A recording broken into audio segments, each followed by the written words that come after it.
আসসালামু আলাইকুম। দেশের বর্তমান আবহাওয়া পরিস্থিতি নিয়ে সর্বশেষ আপডেটে আপনাদের স্বাগতম। গত রাত থেকে দেশের উত্তর ও দক্ষিণাঞ্চলের বিভিন্ন জেলায় বৃষ্টিপাত শুরু হয়েছে।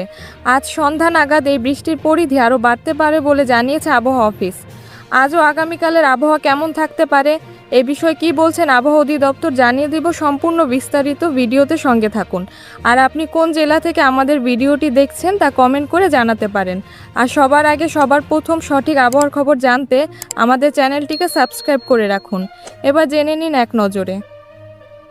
আজ সারা দেশের ৮ বিভাগের অনেক জেলায় দমকা হাওয়া সহ বজ্রবৃষ্টির সম্ভাবনা রয়েছে। আসসালামু আলাইকুম। দেশের বর্তমান আবহাওয়া পরিস্থিতি নিয়ে সর্বশেষ আপডেটে আপনাদের স্বাগতম। গত রাত থেকে দেশের উত্তর ও দক্ষিণাঞ্চলের বিভিন্ন জেলায় বৃষ্টিপাত শুরু হয়েছে। আজ সন্ধ্যা নাগাদ এই বৃষ্টির পরিধি আরও বাড়তে পারে বলে জানিয়েছে আবহাওয়া অফিস। আজ ও আগামীকালের আবহাওয়া কেমন থাকতে পারে এ বিষয়ে কী বলছেন আবহাওয়া অধিদপ্তর জানিয়ে দিব সম্পূর্ণ বিস্তারিত ভিডিওতে সঙ্গে থাকুন।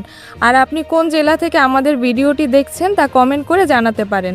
আর সবার আগে সবার প্রথম সঠিক আবহাওয়ার খবর জানতে আমাদের চ্যানেলটিকে সাবস্ক্রাইব করে রাখুন। এবার জেনে নিন এক নজরে। আজ সারা দেশের ৮ বিভাগের অনেক জেলায় দমকা হাওয়া সহ বজ্রবৃষ্টির সম্ভাবনা রয়েছে।